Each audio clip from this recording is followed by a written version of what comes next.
প্রিয় দর্শক, আমি ডাক্তার বাসুদেব কুমার শাহ আপনাদের সবাইকে স্বাগত জানাচ্ছি রাজ টিভি স্বাস্থ্য বিষয়ক নিয়মিত আয়োজন সার্ভিয়ার রিড কেয়ার আজকের এই পর্বে। আমরা আলোচনা করব অত্যন্ত গুরুত্বপূর্ণ একটি বিষয় নিয়ে, আর সেটি হচ্ছে হার্ট ফেইলিওরের আধুনিক চিকিৎসা। আর এই বিষয়ে বিশেষজ্ঞ মতামতের জন্য আমাদের স্টুডিওতে গেস্ট এক্সপার্ট হিসেবে যুক্ত থাকবেন doctor C M Shahin Kabir, সহযোগী অধ্যাপক ও consultant, Ibrahim cardiac hospital and research institute. আজকের অনুষ্ঠানে scientific partner Servier Bangladesh, powered by Coversyl and Coveram. Sir, আপনাকে অনেক অনেক স্বাগত জানাচ্ছি রাজ টিভির স্বাস্থ্য বিষয়ক, বিশেষ করে কার্ডিওলজির বিভিন্ন রোগ নিয়ে নিয়মিত আয়োজন সার্ভিয়ার রিড কেয়ারের আজকের এই আয়োজনে। কেমন আছেন স্যার? ধন্যবাদ ডক্টর বাসুদেব, রাজ টিভি সকল দর্শক এবং সার্ভিয়ারকে আমাকে আমন্ত্রণ জানানোর জন্য সবাইকে স্বাগতম এবং শুভ সন্ধ্যা। জি, ভালো আছি ইনশাল্লাহ। অনেক অনেক ধন্যবাদ। প্রিয় দর্শক, হার্ট মানবদেহের গুরুত্বপূর্ণ অঙ্গের মধ্যে একটি হচ্ছে এই হৃৎপিণ্ড। হার্ট ভালো আছে তো ভেতরে ভালোবাসা থাকবে, আমাদের শ্বাস প্রশ্বাস থাকবে, আমরা এই পৃথিবীতে বেঁচে থাকবো। যেদিন এই হার্ট থেমে যাবে সবকিছুই মিথ্যা হয়ে যাবে, অর্থাৎ এই দুনিয়া ছেড়ে আমাদেরকে চলে যেতে হবে। কিভাবে এই হার্টকে আমরা ভালো রাখতে পারি, কিভাবে হার্ট ফেলিওর থেকে নিজেদেরকে রক্ষা করতে পারি, সেই বিষয়ে কিন্তু আজকে গুরুত্বপূর্ণ আলোচনা হবে। আপনাদের ঘরে যাদের মা বাবা বা আত্মীয় স্বজন কেউ হার্টের রোগী থেকে থাকে, যদি থাকে, অনুগ্রহপূর্বক আপনাদের সুনির্দিষ্ট প্রশ্নটি আমাদেরকে রাখুন। আজকের বিশেষজ্ঞ অতিথি ডাক্তার সি এম শাহিন কবির স্যারের পরামর্শ অবশ্যই আপনারা মিস করবেন না। চলুন দর্শক, আমরা চলে যাই আমাদের আজকের মূল আলোচনায়। তো স্যার, সবকিছুরই প্রত্যেকটি অর্গানেরই কিন্তু কম বেশি ফেলিওর রয়েছে। আমরা কখনো কখনো শুনি যে লিভার ফেলিওর হয়েছে, কখনো শুনি আমরা কিডনি ফেলিওর, তো হার্টও অনেক ক্ষেত্রে ফেলিওর হয়ে যায়। তো হার্ট ফেলিওর বলতে বেসিক্যালি আমরা কি বুঝি? ধন্যবাদ। এটা একটা ফিজিওলজিক্যাল স্টেট, যখন আমার কার্ডিয়াক ফাংশনটা, আমার টিস্যু ডিমান্ডটা ফিল আপ করতে পারছে না। It is a physiological state where the cardiac function is insufficient to meet the metabolic demand of the tissue. Tissue যে ডিমান্ড রয়েছে সে যখন ফিল আপ করতে পারে না, কার্ডিয়াক ফাংশন যখন ইনসাফিসিয়েন্ট থাকে তখনই সে ফেইল করে। This is termed as heart failure. আমাদের টিস্যুতে যখন অক্সিজেন সাপ্লাই প্রয়োজন সেটা যখন হার্ট ডিজিজের জন্য পাচ্ছে না, তখনই সে ফেইল করছে এবং বিভিন্ন রকম সিমটম নিয়ে পেশেন্ট প্রেজেন্ট করছে। এটাকেই আমরা সাধারণ ভাষায় হার্ট ফেইলিওর বলে থাকি। ধন্যবাদ। কি এটা এক কথায় কিন্তু স্যার প্রকাশ করে দিলেন। আজকের অনুষ্ঠানটি scientific partner Servier Bangladesh, powered by Vastarel MR Coversyl. প্রিয় দর্শক, আমরা এই পর্যায়ে জানতে চাই, এই যে হার্ট, এই হার্ট যে ফেইলিওর হচ্ছে, এটি আসলে কত ধরনের আছে? আমরা একটু স্যার জানবো আপনার কাছ থেকে। প্রত্যেকটি রোগেরই তো প্রকারভেদ থাকে, এই হার্ট ফেইলিওরের কোনো প্রকারভেদ রয়েছে কিনা? ধন্যবাদ। আমরা সাধারণত যে কোনো হার্ট ডিজিজের ক্ষেত্রে আমরা আমেরিকান কলেজ অফ কার্ডিওলজি এবং ইউরোপিয়ান সোসাইটি অফ কার্ডিওলজির গাইডলাইন অনুসারে আমরা চিকিৎসা ব্যবস্থা প্রয়োগ করি। তো তাদেরও কিন্তু ক্লাসিফিকেশন রয়েছে। তো আমরা যদি সাধারণ ভাষায় হার্ট ফেলিওরকে ক্লাসিফিকেশন করি তাহলে তাকে বলে ডায়াস্টলিক হার্ট ফেলিওর এবং systolic heart failure. Diastolic heart failure সাধারণত যারা হাইপারটেনশনে ভুগছেন তাদের ডেভেলপ করে। আর সিস্টোলিক হার্ট ফেলিওর সম্পর্কে আমাদের খুব জানার প্রয়োজন আছে আসলে। আমরা জানি যে হার্টের ইজেকশন ফ্র্যাকশন একটা টার্ম আপনারা শুনেছেন। That is the percentage of blood that is pump from the ventricle each beat. প্রতি বিটে আমাদের ভেন্ট্রিকল থেকে যে পরিমাণ রক্ত পাম্প করে সেটার পার্সেন্টেজ হচ্ছে ইজেকশন ফ্র্যাকশন। তো সাধারণত একজন মানুষের ইজেকশন ফ্র্যাকশন থাকে 50%-এর উপরে। তো তখন তাকে বলে heart failure with preserve ejection fraction. আর হার্টের পাম্পিং যখন কমে 40-49% চলে আসে তখন আমরা বলি heart failure with mid range ejection fraction. আর হার্টের পাম্পিং যখন কমে লেস দ্যান 40% হয়ে আসে তখন আমরা বলি heart failure with reduced ejection fraction. এটা গেল এক ধরনের classification, that is diastolic heart failure oblique systolic heart failure. আরো ক্লাসিফিকেশন রয়েছে acute heart failure, chronic heart failure. তারপর আরো ক্লাসিফিকেশন রয়েছে, আপনার ভাগ রয়েছে যেটা left sided heart failure, right sided heart failure অথবা বাইভেন্ট্রিকুলার ফেলিওর। আরো ক্লাসিফিকেশন রয়েছে হাই আউটপুট হার্ট ফেলিওর অথবা লো আউটপুট হার্ট ফেলিওর। তো সাধারণত ইজেকশন ফ্র্যাকশন দিয়ে যে ভাগ করা হয় সেটা আমাদের মূল উপপাদ্য বিষয়। যখন সেটা 50%-এর উপরে থাকে তখন preserve ejection fraction with heart failure. যখন সেটা 40-49%-এর উপর ভিতরে থাকে তখন মিড রেঞ্জ হার্ট ফেলিওর। আর যখন লেস দ্যান 40% থাকে তখন আমরা তাকে বলি heart failure with reduced ejection fraction. ধন্যবাদ। অনেক অনেক ধন্যবাদ। প্রিয় দর্শক, আপনারা যারা আমাদের সাথে যুক্ত আছেন তারা কিন্তু অনেকটা জেনে গেলেন যে আসলে হার্ট ফেলিওরের টাইপস গুলো কি কি, এবং বিশেষ করে যারা মেডিকেল শিক্ষার্থী রয়েছেন, যারা কার্ডিওলজিতে ক্যারিয়ার করবেন বলে ভাবছেন, তাদের জন্য কিন্তু এই আলোচনাটি অত্যন্ত গুরুত্বপূর্ণ। জানিয়ে রাখছি প্রিয় দর্শক, আপনাদের জন্যই আমাদের এই পুরো আয়োজনটি। অতএব আপনারা যত বেশি বেশি আমাদের সাথে সম্পৃক্ত হবেন, ততই আমরা বেশি খুশি হব। অতএব এজন্য আপনাদেরকে যেটি করতে হবে, রাজ টিভির অফিসিয়াল কমেন্ট বক্সে আপনার নাম এবং বয়স উল্লেখ করে সুনির্দিষ্ট প্রশ্নটি রাখুন। স্যার আপনাদেরকে প্রশ্নের উত্তর দিবেন। এবং সেই সাথে অনেক দর্শক ইতিমধ্যে যুক্ত হয়ে গিয়েছেন। তবে আরেকটু আলোচনার পরেই আপনাদের প্রশ্নগুলো নিব। স্যার, এই যে হার্ট ফেলিওর আমরা জানলাম আপনার কাছ থেকে, এই পর্যায়ে আমরা একটু জানতে চাই যে এই ধরনের রোগী যারা হৃৎপিণ্ডের ফেলিওর বা অর্থাৎ কার্যক্ষমতাটা করতে পারছে না, যখন করতে পারছে না অথবা ব্যর্থ হচ্ছে, তখনই তো হার্ট ফেলিওর হচ্ছে।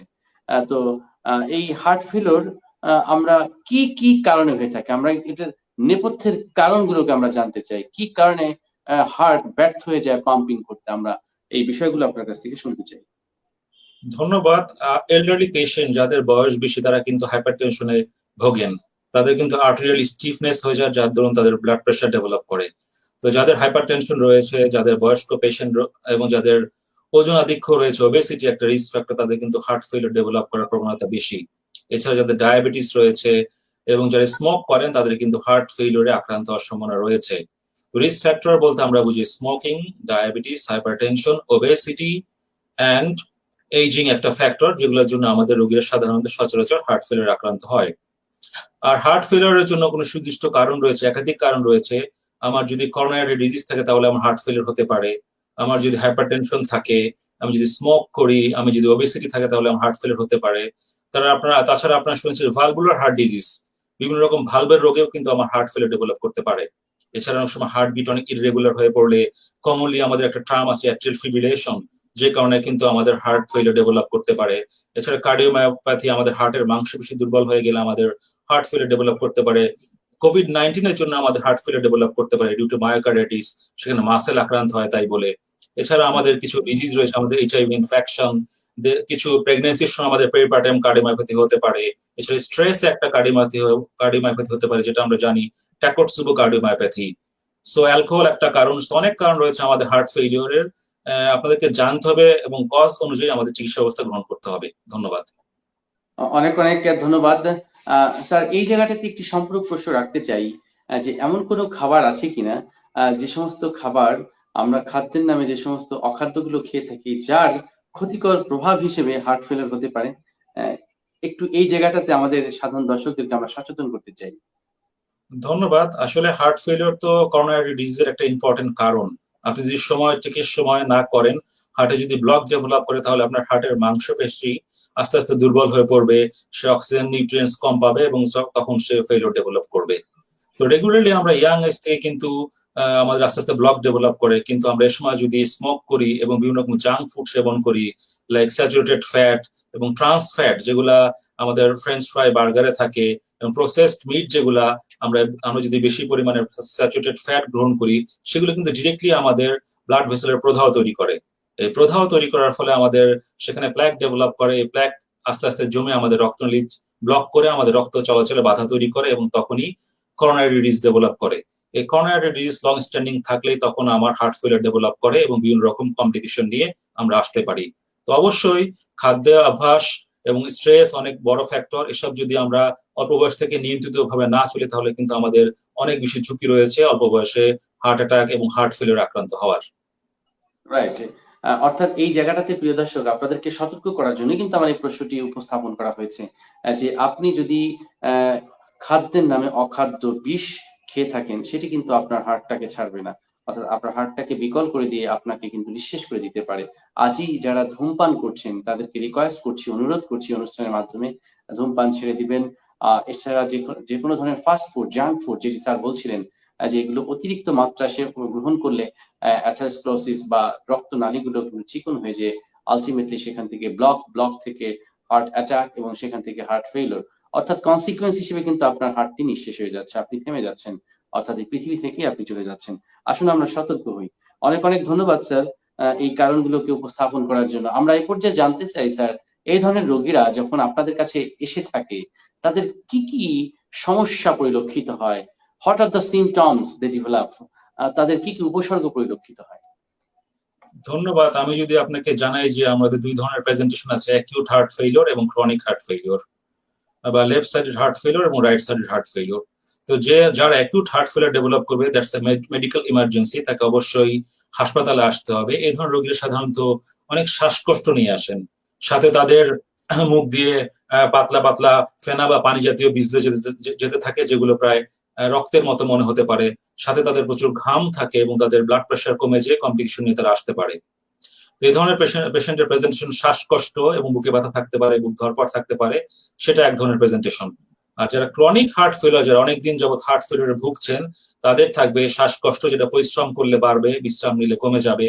তাদের আমরা জানি নেক ভেন, যেটা রেইস জেবিবি থাকতে পারে, তার আমরা দেখতে পারি যে একটা ভেন ফুলে যাচ্ছে আমাদের ঘাড়ে। তাদের লিভার বড় হয়ে যেতে পারে, পেটে ব্যথা নিয়ে আসতে পারে, তার পেটে পানি আসতে পারে অ্যাসাইটিস, এবং তার পায়ে পানি আসে।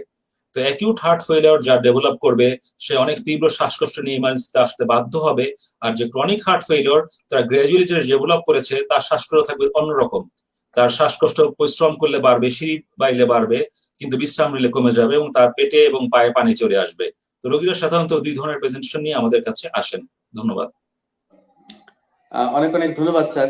এই ধরনের রোগীরা যখন আপনাদের কাছে এসে থাকে, আমরা জানছিলাম যে আসলে তাদের কি কি উপসর্গ দেখা হয়। আপনারা তখন আসলে কি কি পরীক্ষা নিরীক্ষা করে থাকেন? ফিজিক্যাল এক্সামিনেশনে কি করেন, আর ইনভেস্টিগেশন কি করার প্রয়োজন রয়েছে? প্রথমত আসলে সাইন্স সিমটম অ্যানালাইসিস করা অনেক গুরুত্বপূর্ণ। তার হিস্ট্রিটা অনেক গুরুত্বপূর্ণ, সে কি ব্যাকগ্রাউন্ড আমাদের কাছে এসছেন, তার কি বুকে ব্যথা ছিল কিনা, তার কোনো করোনারি ডিজিজ ছিল কিনা, তার কোনো ভালভ প্রবলেম ছিল কিনা, বা কোনো সাবস্টেন্স অ্যাবিউজ আছে কিনা, সে অ্যালকোহল ইনটেক করে কিনা, সে স্মোক করে কিনা, ডায়াবেটিস আছে কিনা, উচ্চ রক্তচাপ আছে কিনা, এসব একটা ফ্যাক্টর। তাছাড়া অনেক সময় কিন্তু অ্যানিমিয়া থাকলেও, রক্তশূন্যতা থাকলেও কিন্তু আমরা হার্ট অ্যাটাক নিয়ে প্রেজেন্ট করতে পারি। তো এসব গুলা কিন্তু পেশেন্টের কাছ থেকে হিস্ট্রি নেওয়া অত্যন্ত গুরুত্বপূর্ণ। হিস্ট্রি নিলেই কিন্তু আমরা ক্লু পেতে পারি যে সে কি ধরনের প্রেজেন্টেশন নিয়ে আমাদের কাছে আসছেন। তো এই ধরনের রোগী যখন আমাদের কাছে আসেন, ইনিশিয়ালি আমরা প্রথমে তাকে বিভিন্ন রকম ব্লাড টেস্ট এবং এক্সরে করাই। ব্লাড টেস্টের মধ্যে রয়েছে complete blood count, then kidney function test, liver function test, then আমরা থাইরয়েড ফাংশন টেস্ট অ্যাসেস করি। এছাড়া আয়রন প্রোফাইল করার প্রয়োজনীয়তা আছে, কারণ আমি বলেছি যে অ্যানিমিয়ার জন্য কিন্তু হার্ট ফেলিয়ার হতে পারে। তারপরে আমরা যেহেতু কার্ডিয়াক ডিজিজ, এটা একটা হার্ট ফেলিয়ার, তো আমরা ইসিজি করাই, বুকের একটা এক্সরে করাই, এবং ইকোকার্ডিওগ্রাম করে আমরা কনফার্ম করি যে তার এটা কি সিস্টোলিক হার্ট ফেলিয়ার নাকি ডায়াস্টোলিক হার্ট ফেলিয়ার। ধন্যবাদ। অনেক অনেক ধন্যবাদ। প্রিয় দর্শক, আপনারা দেখছেন সার্ভিয়ার ব্রিথ কেয়ার। আজকের আয়োজনে আমরা আলোচনা করছি হার্ট ফেইলরের আধুনিক চিকিৎসা। আমাদের সাথে যুক্ত আছেন অত্যন্ত স্বনামধন্য cardiologist, interventional cardiologist doctor CM Shahin Kabir, সহযোগী অধ্যাপক ও consultant, Ibrahim cardiac hospital and research institute. আপনারাও আছেন আমাদের সাথে যুক্ত। এখনো যারা যুক্ত হননি, তারা রাজ টিভির অফিসিয়াল পেজটি লাইক করে আমাদের সাথে যুক্ত হবেন, এবং আমাদের রাজ টিভি 24 ঘন্টা দেখার জন্য গুগল প্লে স্টোর থেকে রাজ টিভি অ্যাপস ডাউনলোড করে আমাদের সাথেই থাকুন। প্রিয় দর্শক, আপনারা অনেকে আমাদের সাথে যুক্ত হয়েছেন। আমরা এই পর্যায়ে ফাঁকে ফাঁকে কিছু দর্শকের প্রশ্ন নিতে চাই। যুক্ত আছেন আমাদের সাথে লাবণী আক্তার। তিনি লিখেছেন যে স্যার, আপনি বলছিলেন right heart, left heart ফেলোর। Right heart ফেলোর এবং লেফট হার্ট ফেলোর আমরা কিভাবে ডিফারেন্সিয়েট করব? ধন্যবাদ। আমি সিমটম থেকে বলেছিলাম যে রাইট হার্ট ফেলিওর এবং লেফট হার্ট ফেলিওর নিয়ে। লেফট হার্ট ফেলিওর হচ্ছে অ্যাকিউট হার্ট ফেলিওর, যেটা আমার হঠাৎ করে শ্বাসকষ্ট হবে, আমার পিঙ্ক ফর দি স্পুটাম থাকবে, আমার প্রচুর ঘাম দেবে, বুকে ব্যথা হতে পারে এবং প্রচুর সোয়েটিং থাকবে, এবং আমার ব্লাড প্রেশার কমে যাবে। That is acute heart failure, that is left heart failure.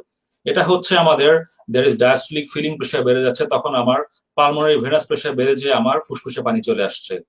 whereas right heart failure develop করে as a consequence of left heart failure, যখন আমার সিস্টেমিক ভেনাস প্রেশার বেড়ে যাচ্ছে, ডায়াস্টোলিক প্রেশার বেড়ে যাওয়ার জন্য, তখনই আমার নেক ভেন এনগ্রোসড হয়ে যাচ্ছে, আমার জেবিপি বেড়ে যাচ্ছে, আমার পেটে পানি চলে আসে, দ্যাট ইজ অ্যাসাইটিস, আমার লিভার বড় হয়ে যাচ্ছে, হেপাটোমেগালি হতে পারে, এবং পায়ে পানি চলে আসছে।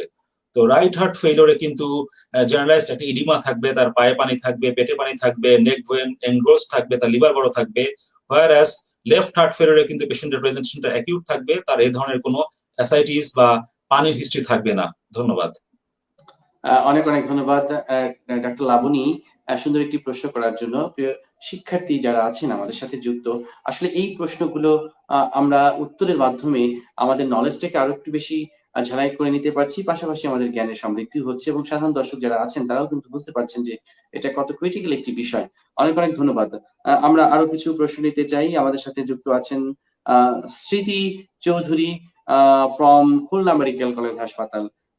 Sir, many congratulations to participate in this show. Thanks Ras TV. and thanks Servier Bangladesh to be the scientific partner of Breathe Care. আমার একটি প্রশ্ন ছিল স্যারের কাছে, আর সেটি হচ্ছে হার্ট ফেলোর সঠিক সময়ে চিকিৎসা না হলে এখান থেকে কি কি কমপ্লিকেশন হতে পারে? ধন্যবাদ। হার্ট ফেলিওর কিন্তু প্রতি বছর আমাদের ওয়ার্ল্ড ওয়াইড 26 মিলিয়ন মানুষ কিন্তু আক্রান্ত হচ্ছে হার্ট ফেলিওরে। ক্যান্সারের পরে কিন্তু এটা দ্বিতীয় অবস্থানে কিন্তু আক্রান্ত হওয়ার ক্ষেত্রে। মর্টালিটি কিন্তু প্রতি বছরে প্রায় 20% মর্টালিটি, 100 ভাগ রোগীর প্রায় 20 ভাগ রোগী কিন্তু প্রতি বছর মারা যাচ্ছেন এই হার্ট ফেলিওরে আক্রান্ত হয়ে।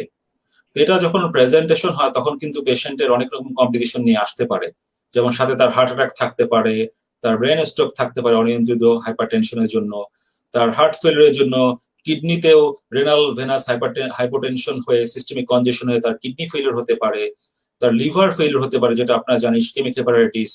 তো একটা পেশেন্ট হার্ট ফেলিওর নিয়ে আসলে কিন্তু তার সাথে কিন্তু আনুষঙ্গিক অনেক কমপ্লিকেশন নিয়ে সে প্রেজেন্ট করতে পারে, লাইক ইসকেমিক হেপাটাইটিস, লিভারে এসজিপিটি এসজিওটি বেড়ে যেতে পারে, তার কিডনি শাটডাউন হতে পারে, তার অ্যাকিউট কিডনি ইনজুরি আপনারা টার্ম শুনেছেন, তার হার্ট অ্যাটাক সাথে নিয়ে আসতে পারে, এসব কমপ্লিকেশন নিয়ে সে প্রেজেন্ট করতে পারে।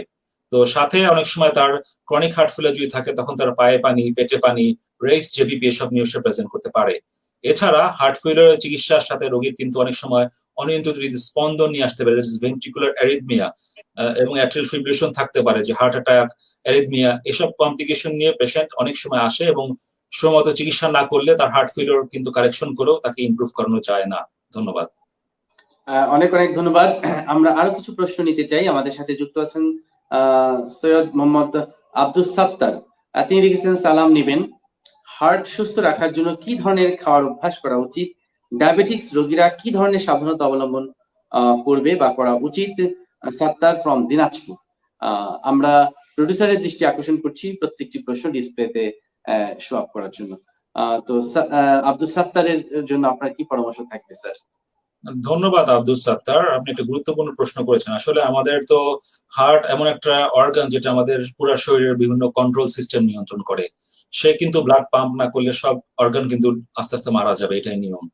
তো তাকে সুস্থ রাখার জন্য কিন্তু আমাদের প্রথম থেকে অল্প বয়স থেকে কিন্তু হেলদি ডায়েট হ্যাবিট প্র্যাকটিস করতে হবে। আমাদের প্রচুর ফ্রেশ ফ্রুটস, ভেজিটেবলস খেতে হবে, আমাদের whole grains food, beans, nuts এগুলা গ্রহণ করতে হবে, আমাদেরকে স্যাচুরেটেড ফ্যাট অ্যাভয়েড করতে হবে, আমরা যারা সফট ড্রিঙ্কস বেশি গ্রহণ করি তাদেরকে সেটা বন্ধ করতে হবে। এছাড়া আমরা প্রচুর পরিমাণে যদি গ্রিন ভেজিটেবলস খাই সেখান থেকে আমরা আমাদের শরীরে নিউট্রিয়েন্টস এবং মিনারেলস পাই, যেগুলো আমাদের ব্লাড প্রেশার কন্ট্রোলে হেল্প করতে পারে। এছাড়া যদি আমরা গ্রিন টি, ব্ল্যাক টি গ্রহণ করি সেগুলো কিন্তু হেলদি ডায়েটের পার্ট, এগুলো গ্রহণ করলে কিন্তু আমাদের হার্ট সবল থাকবে। এছাড়া যদি আমরা ক্রনিক স্ট্রেস অ্যাভয়েড করি সেটা একটা ইম্পর্টেন্ট ফ্যাক্টর, কিন্তু আমাদেরকে মনে রাখতে হবে আমরা যেন অবশ্যই স্যাচুরেটেড ফ্যাট কম খাই, ট্রান্স ফ্যাট জাতীয় food, French fry, burger, junk food এগুলো যেন কম গ্রহণ করি। আমাদের যদি ফ্যাট খেতে হয় বা মাংস খেতে হয় তাহলে আমরা লিন মিট খেতে পারি, এখানে চর্বি ছাঁটাই করে আমরা মাংসটা সেদ্ধ করে বা আমরা যদি সেটা বয়েল করে খাই সেটা আমাদের জন্য হেল্পফুল হবে। সাথে যদি ভেজিটেবল সালাদস আপনি প্রচুর পরিমাণে খান সেটা আপনার জন্য হেল্পফুল হবে। সাথে আমরা ভিনেগার, অয়েল, অলিভ অয়েল এগুলো দিয়ে আমরা রান্না করলে খাদ্যটা উপাদেয় হবে এবং এটা আমাদের জন্য হার্টের জন্য ভালো হবে। এছাড়া মাছের পেটি যেটা আমরা জানি, fatty fish, that is very much helpful for cardiac patients, সেটা হার্টকে বিভিন্ন ক্ষতির হাত থেকে রক্ষা করে। ধন্যবাদ। অনেক অনেক ধন্যবাদ। যুক্ত আছেন আমাদের সাথে দিলওয়ার হোসেন, স্যারের খোঁজ নিয়েছেন। How are you doctor Shahin? নিশ্চয়ই স্যার ভালো আছেন। যুক্ত থাকবার জন্য ধন্যবাদ। জয়, জিএস জয়, তিনি একটি প্রশ্ন করেছেন আমাদের মাঝে, হার্ট ফেলিওর হলে হসপিটালে যাবার আগে রোগীকে বাঁচিয়ে রাখার জন্য কি করা উচিত? তিনি একটি ইমার্জেন্সি ম্যানেজমেন্টের কথা বলেছেন, অর্থাৎ বাসায় যদি এরকম আমরা দেখি যে তিনি হার্ট ফেলিওরের দিকে যাচ্ছে, সাধারণ রোগী বা তার এখানে কোনো হোম রেমেডি আছে কিনা বা তাৎক্ষণিক কোনো ফার্স্ট এইড কোনো কিছু আছে কিনা? ধন্যবাদ। হার্ট ফেলিওর এবং সিওপিডি, অ্যাজমা জাতীয় প্রবলেম কিন্তু অনেক সময় মিমিক করে, যে আগে থেকে স্মোক করে এবং তার যদি নন কেস অফ সিওপিডি বা অ্যাজমা থাকে তাহলে কিন্তু তার প্রেজেন্টেশনটা অন্যরকম থাকবে। ভাইরাস যার হার্টের ডিজিজের জন্য হার্ট ফেলিওর হবে সে কিন্তু অনেক শ্বাসকষ্ট থাকবে, সে শুতে পারবে না, বসতে পারবে না এবং তাকে উঠে বসতে হবে শ্বাসকষ্ট নিয়ে।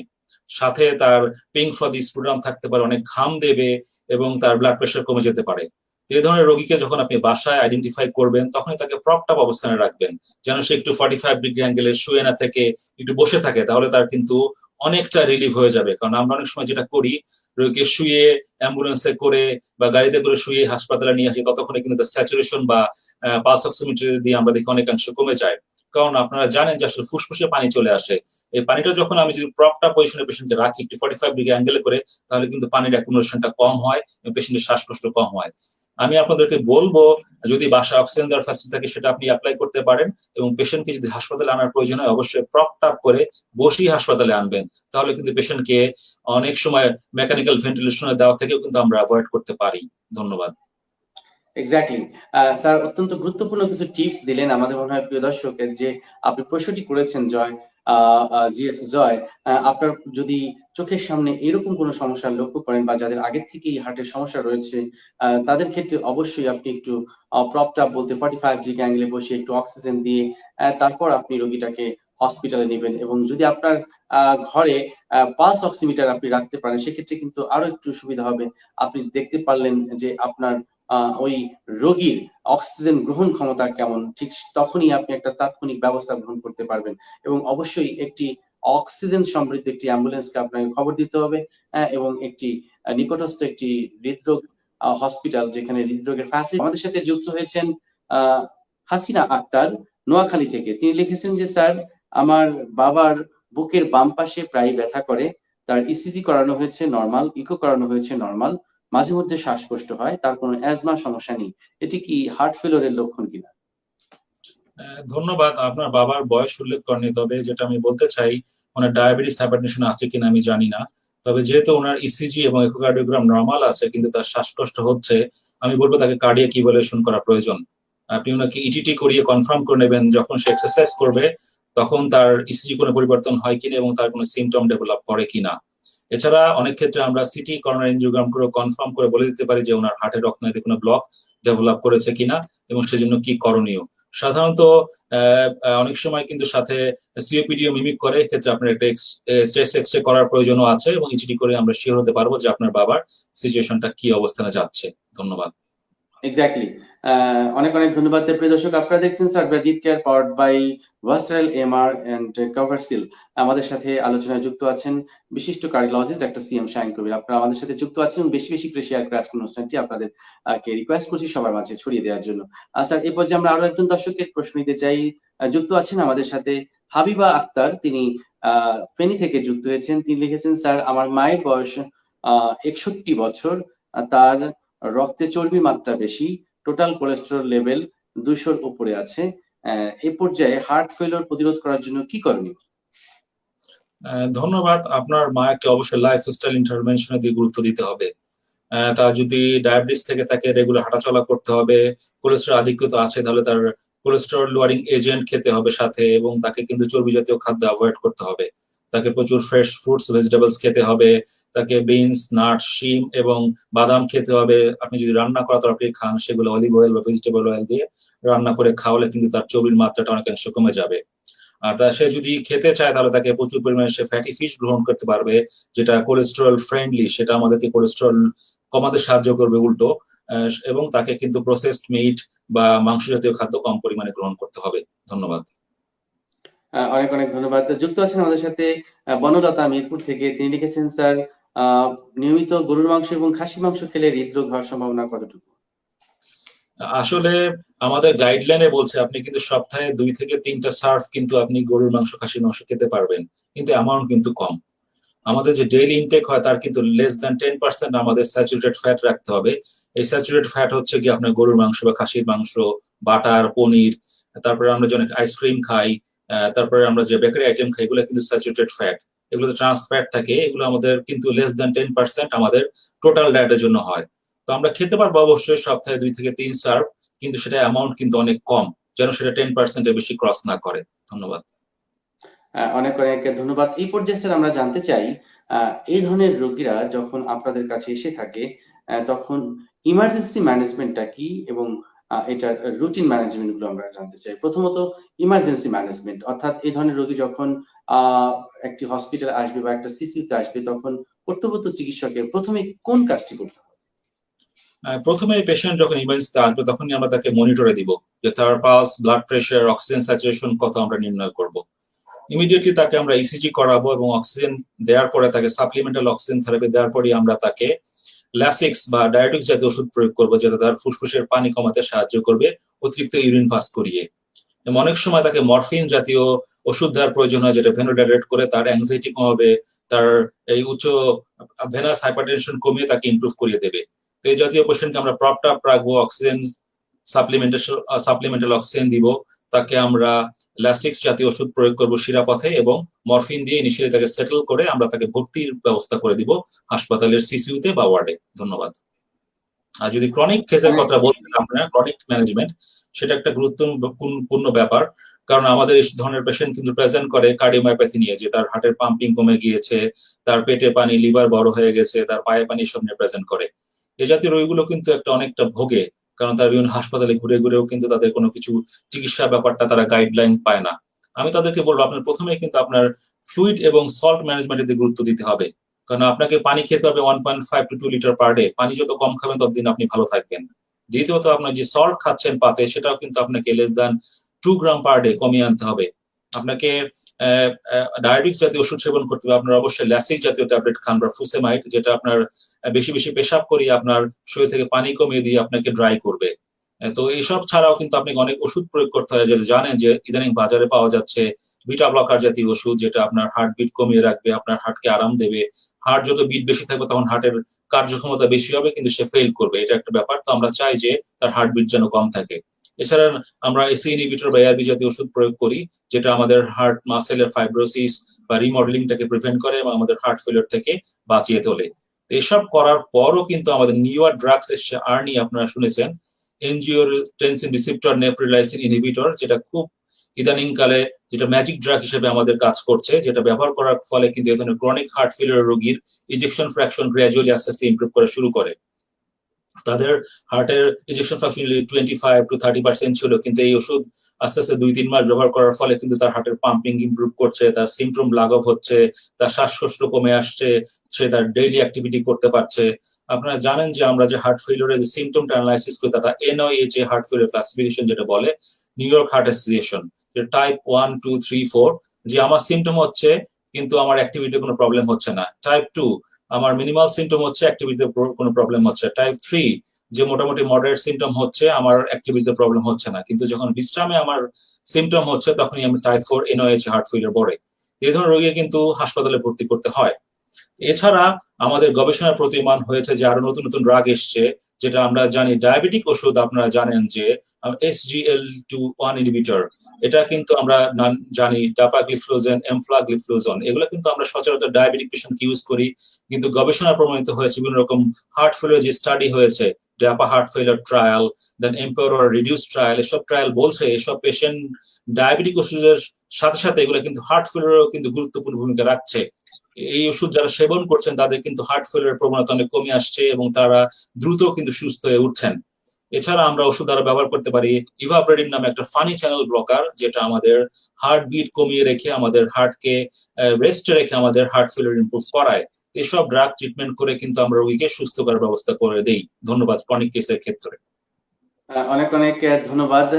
আমরা অনেকগুলো ওষুধের নাম আমরা এখান থেকে শিখে গেলাম প্রিয় দর্শক, যে হার্ট ফেলিওরের চিকিৎসা, ইমার্জেন্সি ম্যানেজমেন্টটা কি হবে এবং যাদের ক্রনিক হার্ট ফেলিওর যে সমস্যাগুলো রয়েছে তারা পরবর্তীতে কি কি চিকিৎসা গ্রহণ করবে এবং সেটা প্রিভেনশনই বা কিভাবে করা যাবে সেই বিষয়টা অত্যন্ত সুন্দরভাবে আমরা জেনে গেলাম। আমাদের সাথে আরো একজন দর্শক যুক্ত আছেন, সুমাইয়া বাড়ি, তিনি যুক্ত হয়েছেন ময়মনসিংহ থেকে। তিনি লিখেছেন, স্যার, হার্ট ফেলিওরের রোগীরা কি ফিজিক্যাল এক্সারসাইজ, জগিং আর রানিং এটি করতে পারবে কিনা? ধন্যবাদ। গুরুত্বপূর্ণ প্রশ্ন। অবশ্যই আমি কিন্তু একটাকে উল্লেখ করেছি, NIHA heart failure classification type 1, 2, 3, 4. There is no limitation of daily activity type 1. There is mild limitation of daily activity type 2. There is moderate limitation of daily activity type 3 এবং symptom at rest, that is type 4. যারা type 1, 2, 3 NIHA heart failure রয়েছেন তারা কিন্তু অবশ্যই walking করবেন, তারা হাঁটবেন এবং তারা কিন্তু পরিশ্রমের কাজ করতে পারবেন।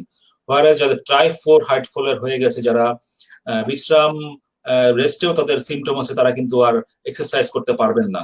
টাইপ 1, 2, 3 NIHA হার্ট ফেলিওর যাদের রয়েছে তারা কিন্তু ওয়াকিং করে প্রতিদিন 30 মিনিট হাঁটবেন, সপ্তাহে 5 দিন, এবং তারা হেলদি ডায়েট গ্রহণ করবেন, তাদের ক্ষেত্রে কোনো বাধা নেই। কিন্তু যারা টাইপ 4 হার্ট ফেলিওর হয়ে গেছে, যারা বিশ্রাম নিলেই রেস্টে যাদের এখন শ্বাসকষ্ট হচ্ছে, তারা কিন্তু আর বেশি পরিশ্রম বা এক্সারসাইজ করার সুযোগ নেই। তারা বাসায় অবস্থান করবেন এবং ডাক্তারের পরামর্শ অনুযায়ী চিকিৎসা গ্রহণ করবেন। তাদের ওষুধপত্র সেবন করার ফলে তাদের যখন সিমটম লাঘব হবে, রিলিফ হবে, তখন তারা এক্সারসাইজ শুরু করতে পারবেন। কিন্তু টাইপ 4 অবস্থায় যখন তার রেস্টেই সিমটম হচ্ছে, তখন তার আর এক্সারসাইজ করার সুযোগ নাই। whereas টাইপ 1, টাইপ 2 এবং টাইপ 3 ক্ষেত্রে সে অবশ্যই এক্সারসাইজ করবেন এবং হাঁটবেন, যাতে তার হার্ট ফেলিওর অ্যাগ্রেসিভ বা টাইপ 4 এ টার্ন না করে। ধন্যবাদ। অনেক অনেক রাজ টিভির আজকের এই আয়োজন সার্ভিয়ার হৃদ কেয়ার অনুষ্ঠানে আমরা আলোচনা করছি হার্ট ফেলিওরের আধুনিক চিকিৎসা নিয়ে। আমাদের সাথে আলোচনায় যুক্ত আছেন স্বনামধন্য cardiologist doctor CM Shahin Kabir, সহযোগী অধ্যাপক ও consultant Ibrahim cardiac hospital and research institute. আমাদের আজকের অনুষ্ঠানের scientific partner Servier Bangladesh, powered by Vastarel MR এবং কভারসিল। স্যার, এই পর্যায়ে আমরা একটু জানতে চাই, এই যে ম্যানেজমেন্ট গুলো আমরা জানলাম, এই জায়গাটিতে ভার্সটাইল MR বা ট্রাইমেটাজিডিনটা কিভাবে হেল্প করছে, বা এই হার্ট ফেলিওরের রোগীদের জন্য এই ডোজটা কি এবং কিভাবে রোগীরা এই ওষুধটি সেবন করবে? ধন্যবাদ। ভার্সটাইল MR is a research molecule ট্রাইমেটাজিডিন। এটা কিন্তু দুনিয়া জোড়া, বিশেষ করে ইউরোপে কিন্তু একটা মেটাবলিক ড্রাগ, যেটা আমাদের ক্রনিক করোনারি সিনড্রোমে খুব কমনলি ইউজ করা হয়। যখন আপনার হার্টে সিমটম ডেভেলপ করে যে আপনার ব্যথা হচ্ছে, বিশ্রাম নিলে কমে যাচ্ছে, পরিশ্রম করলে বেড়ে যাচ্ছে, তখন কি আমরা তাকে ক্রনিক করোনারি সিনড্রোম বলি। এসব রোগীকে আমরা, আপনারা জানেন যে ডিএপিটি থেরাপি দেই, সাথে বিটা ব্লকার জাতীয় ওষুধ প্রয়োগ করি, নাইট্রেটস প্রয়োগ করি, কোলেস্টেরল লোডিং এজেন্ট প্রয়োগ করি, এবং সাথে কিন্তু আমরা ট্রাইমেটাজিন প্রেসক্রাইব করি, যেটা আমার বুকের অ্যানজাইনা কমিয়ে দেবে। অ্যানজাইনা কম থাকলে কিন্তু আমার হার্ট ফেলিওরের প্রবণতা কমে আসবে। এই ডোজটা 35 মিলিগ্রাম করে দিনে 2 বেলা সে গ্রহণ করবে। তাতে কিন্তু দেখা যাচ্ছে বিভিন্ন পেপারে প্রতীয়মান হচ্ছে যে সিগনিফিকেন্টলি আমাদের অ্যানজাইনা কমিয়ে দেবে এবং অ্যানজাইনা রিলেটেড হার্ট ফেলিওর কিন্তু অনেকাংশে কমে যাচ্ছে। তো এটা ব্যবহার করা ইউরোপে অনেক বেশি ওষুধের প্রচলন রয়েছে, এবং আমাদের দেশেও কিন্তু আমরা যখন দেখছি যে পেশেন্ট ক্রনিক করোনারি সিনড্রোম নিয়ে আসে, তখন আমরা ডিএপিটি থেরাপি, বিটা ব্লকার, এস ইনহিবিটরের সাথে আমরা কিন্তু এখন এটা অনেক বেশি প্রয়োগ করছি, এবং আমরা দেখছি যে পেশেন্টরা কিন্তু অনেকটা স্টেবল থাকছেন, তাদের অ্যানজাইনা কমে যাচ্ছে এবং তাদের কিন্তু হার্ট ফেলিওরের প্রবণতা অনেকাংশে কমে আসছে। ধন্যবাদ। অনেক অনেক ধন্যবাদ। আমরা আরো একটি প্রশ্ন নিতে চাই। প্রশ্ন করেছে ডাক্তার সুস্মিতা দেবনাথ, তিনি যুক্ত হয়েছেন গোপালগঞ্জ থেকে। তিনি লিখেছেন, স্যার, একটি রোগীর হার্ট ফেলিওর প্রথমবারের মতন রিকভার করার পর সেকেন্ড বা কনসিকুয়েন্স যে অ্যাটাকে এটির মৃত্যু হার কেমন? ধন্যবাদ। অবশ্যই কিন্তু হার্ট ফেলিওর রোগীকে বাড়ি পাঠানো হলে তখন কিন্তু ডিসচার্জে আমাদের টার্গেট থাকে সেকেন্ডারি প্রিভেনশন হওয়ার জন্য কিন্তু বিভিন্ন ওষুধ প্রয়োগ করা হয়। তো হার্ট ফেলিওরটা কেন হয়েছে তার কারণটা নির্ণয় করা জরুরি। এটা কি করোনারি আর্টারি ডিজিজের জন্য হয়েছে কিনা, বা তার কোনো ভালভুলার কারণে হয়েছে কিনা, বা তার অ্যারিথমিয়ার জন্য হয়েছে কিনা, বা তার ডায়াবেটিস হাইপারটেনশনের জন্য হয়েছে কিনা, কোন অ্যানিমিয়ার জন্য হলো কিনা, তার রক্তশূন্যতার জন্য বা থাইরয়েড ডিজিজের জন্য হলো কিনা। তো কারণ নির্ণয় করে আপনি যদি চিকিৎসা না করেন, তাহলে তার অবশ্যই সুযোগ রয়েছে দ্বিতীয়বার, তৃতীয়বার হার্ট ফেলিওরে আক্রান্ত হওয়ার। যেমন ধরুন, আমার যদি করোনারি আর্টারিতে ব্লক থাকে এবং তার জন্য যদি আমার হার্ট অ্যাটাক হয় এবং পরবর্তী হার্ট ফেলিওর ডেভেলপ করে, তাহলে তো চিকিৎসা করতে হবে ইন দ্য ফর্ম অফ রিভাস্কুলারাইজেশন। সেটা আমার এনজিওপ্লাস্টি করে হতে পারে, অথবা বাইপাস সার্জারি করে হতে পারে, অথবা ওষুধ প্রয়োগ করে হতে পারে। তো আমি যদি এগুলো গ্রহণ না করি, তাহলে কিন্তু আমার পরবর্তীতে আবার সম্ভাবনা থাকবে হার্ট অ্যাটাকে আক্রান্ত হওয়ার। দ্বিতীয়ত, আমার যদি ভালভুলার ডিজিজ থাকে, যেমন আপনারা জানেন যে অ্যাওর্টিক স্টেনোসিস বা মাইট্রাল রিগার্জিটেশন, এসব কারণে যদি আমার হার্ট ফেলিওর ডেভেলপ করে, তো এগুলো সমাধান না করলে কিন্তু রোগীর আবার সম্ভাবনা থাকবে দ্বিতীয়বার হার্ট অ্যাটাকে আক্রান্ত হওয়ার। আমার যদি থাইরয়েড অ্যাবনর্মালিটি থাকে, আমার হাইপোথাইরয়েডিজম থাকে বা হাইপারথাইরয়েডিজম থাকে, তাহলে আমি যেটা কন্ট্রোল না করে, তাহলে কিন্তু আমার অবশ্যই দ্বিতীয়বার আক্রান্ত হওয়ার সম্ভাবনা থাকবে। আমার যদি অ্যানিমিয়া বা রক্তশূন্যতা থাকে, তাহলে কিন্তু আমি যদি ব্লাড ট্রান্সফিউশন না করি বা হিমোগ্লোবিন সমৃদ্ধ খাদ্য যদি গ্রহণ না করি, তাহলে কিন্তু আমার আবার সম্ভাবনা থাকবে দ্বিতীয়বার হার্ট ফেলিওর আক্রান্ত হওয়ার। তা আমি বলবো, ডাক্তার যে ওষুধপত্র আপনাকে প্রয়োগ করছেন, সেটা কিন্তু সেকেন্ডারি প্রিভেনশন করার জন্য, এবং প্রাইমারি কারণের চিকিৎসা করলে কিন্তু আপনি হার্ট ফেলিওর থেকে মুক্ত হতে পারবেন দ্বিতীয়বারের জন্য। ধন্যবাদ। অনেক অনেক ধন্যবাদ। যুক্ত আছেন আমাদের সাথে doctor Salman Farsi, Sylhet MAG Osmani medical college থেকে যুক্ত হয়েছেন। তিনি জানিয়েছেন, সবার আগে অনেক অনেক ধন্যবাদ ডাক্তার CM শাহিন কবির স্যারকে এত সুন্দর করে হার্ট ফেলিওরের সম্পর্কে বলার জন্য, এবং সেই সাথে ধন্যবাদ জানাচ্ছি সার্বিয়ারকে সুন্দর একটি আয়োজনে স্যারকে নিমন্ত্রণ করার জন্য। আমার প্রশ্ন হচ্ছে, এই ধরনের রোগীদের আমরা কিভাবে ফলো আপ রাখবো? অর্থাৎ তিনি জানতে চেয়েছেন যে হার্ট ফেলিওরের রোগীদের ফলো আপ সিস্টেমটা কি হবে?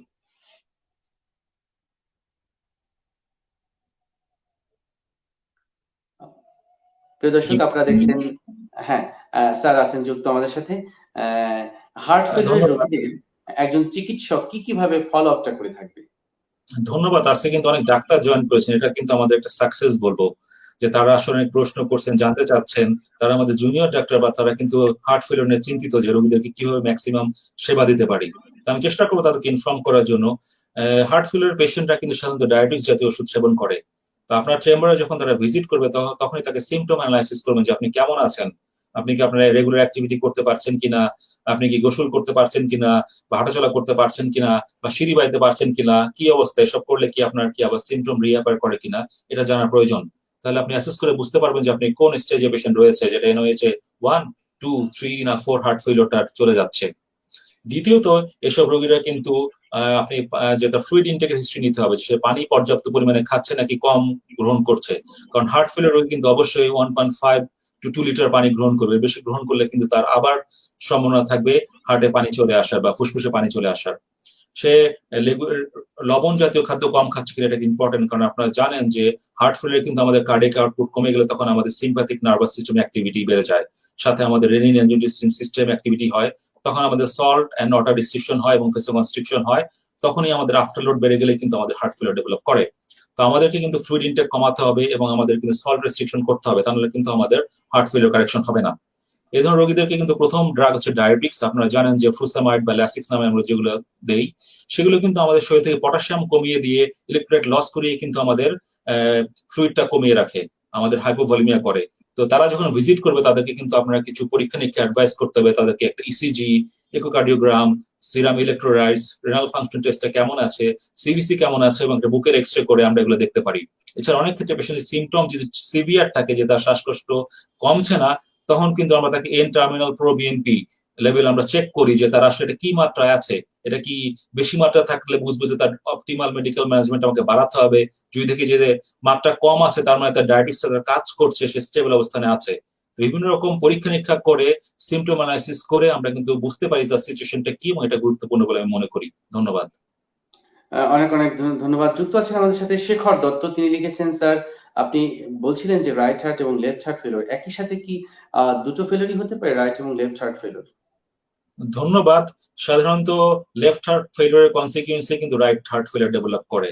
Left heart failure is an acute emergency, এটা জরুরি ভিত্তিতে হবে, পেশেন্টের অনেক শ্বাসকষ্ট হবে, পিঙ্ক ফ্রথি স্পুটাম হতে পারে, তার অনেক ঘাম দেবে, সে লো ব্লাড প্রেশার নিয়ে প্রেজেন্ট করবে। This is left heart failure. Left heart failure হলে আমাদের ফিলিং প্রেশার বেড়ে যাচ্ছে, ডায়াস্টোলিক ফিলিং প্রেশার, তখন আমার পালমোনারি ভেনাস প্রেশার বেড়ে যায়, কিন্তু আমার ফুসফুসে পানি চলে আসে, যেটা ডায়াবেটিক্স দিয়ে বা মরফিন জাতীয় ওষুধ দিয়ে কমাতে হয়। whereas right heart failure কিন্তু sequentially left heart failure develop করার পরে কনসিকুয়েন্সে ডেভেলপ করে। সেক্ষেত্রে পেশেন্টের যেটা সিস্টেমিক ভেনাস প্রেশার বেড়ে যায়, তখন তার কিন্তু নেক ভেইন এনগ্রোসড হয়ে যায়, তার লিভার হেপাটোমেগালি হয়ে যায়, তার অ্যাসাইটিস ডেভেলপ করে এবং পায়ে পানি চলে আসে। সো লেফট হার্ট ফেলিওর কনসিকুয়েন্সে কিন্তু রাইট হার্ট ফেলিওর ডেভেলপ করে, right heart failure directly develop করে না কখনোই। ধন্যবাদ। অনেক অনেক ধন্যবাদ। যুক্ত আছেন মুসা লিটু এবং অঞ্জন কুমার রয়, দুজনই আপনার আজকের এই আলোচনায় মুগ্ধ। মুসা লিখেছে ব্রিলিয়ান্ট প্রেজেন্টেশন, অঞ্জন কুমার রয় লিখেছেন excellent presentation. Thank you very much. প্রিয় দর্শক, আপনাদের কমপ্লিমেন্টস আমাদেরকে অনেক উৎসাহ যোগায়, অনেক ভালো লাগার একটি বিষয় আসলে এই ধরনের কমপ্লিমেন্টস। আমরা স্যার অনুষ্ঠানের একেবারে শেষ ভাগে চলে এসেছি। আমাদের অনুষ্ঠানের জবনিকা টানতে হবে, তবে তার আগে স্যার একটু জানতে চাই যে how can we prevent heart failure. সর্বশেষ প্রশ্ন আমাদের সাধারণ দর্শকদের উদ্দেশ্যে, কিভাবে আমরা এই হার্ট ফেলিওর কে প্রতিরোধ করে সুন্দর একটি হার্ট নিয়ে এই পৃথিবীতে বাঁচতে পারি? ধন্যবাদ ডক্টর বাসুদেব। কিন্তু আসলে একটু দুটো গুরুত্বপূর্ণ কথা প্রয়োজন, আমার জানার প্রয়োজন, যে আমি ওষুধ খাচ্ছি, গাইডলাইন ডিরেক্টেড মেডিকেল থেরাপি খাচ্ছি, অপটিমাল মেডিকেল থেরাপি গ্রহণ করছি, আমি ডায়াবেটিক্স নিচ্ছি, আমি বিটা ব্লকার খাচ্ছি, আমি আর্নি জাতীয় ড্রাগ খাচ্ছি, আমি ইভারবেডিন গ্রহণ করছি, ডায়াবেটিক নিচ্ছি, তারপরে আমি যেটা বললাম যে নতুন নতুন যে অ্যান্টি ডায়াবেটিক ড্রাগ রয়েছে, ডাপাগ্লিফ্লোজেন, এমফাগ্লিফ্লোজেন, এগুলো নিচ্ছি, কিন্তু তারপরেও কিন্তু আমার হার্ট অ্যাটাক ইমপ্রুভ করছে, হার্ট ফেলিওর ইমপ্রুভ করছে না। সেক্ষেত্রে আমার করণীয় কি, সেটা একটু জানার জন্য জ্ঞাতার্থে আমি জানাচ্ছি যে আমাদের কিছু ডিভাইস থেরাপি রয়েছে এবং অ্যাডভান্স থেরাপি রয়েছে। ডিভাইস থেরাপি হচ্ছে একটা জিনিস, যেটা পেসমেকার আপনার নাম শুনেছেন, যেটা সিআরটি নামে পরিচিত, কার্ডিয়াক রিসিনক্রোনাইজেশন থেরাপি, এবং আইসিডি। আমাদের হার্ট ফেলিওরে কি আমাদের ভেন্ট্রিকুলার ডিসিনক্রনি হয়ে পড়ে, আমাদের রাইট এবং লেফট ভেন্ট্রিকুলার কিন্তু সিনক্রোনাইজ কন্ট্রাকশন করে কিন্তু আমাদের হার্টের পাম্পিং মেনটেন করে এবং কার্ডিয়াক আউটপুট করায়। কিন্তু যার হার্ট ফেলিয়ার ডেভেলপ করে, যার ইজেকশন ফ্র্যাকশন লেস দ্যান 35% হয়ে পড়ে এবং 3 মাসের বেশি পারসিস্ট করার ফলে ভেন্ট্রিকুলার ডিসসিনক্রনি ডেভেলপ করে। এই ডিসসিনক্রনিকে সিনক্রোনাইজ করার জন্য কিন্তু আমাদের পেসমেকারের প্রয়োজন হয়, that is known as CRT, cardiac resynchronisation therapy. এই পেসমেকারের 3টি লিড রয়েছে, একটা রাইট এট্রিয়ামে থাকবে, একটা রাইট ভেন্ট্রিকুলে থাকবে এবং থাকবে একটা এলভি লেফট ভেন্ট্রিকুলে। এই 3টা যখন সিনক্রোনাইজ মোশন করবে তখন কিন্তু আমার পাম্পিংটা ইমপ্রুভ করবে, পেশেন্টের সিমটম রিলিফ হবে।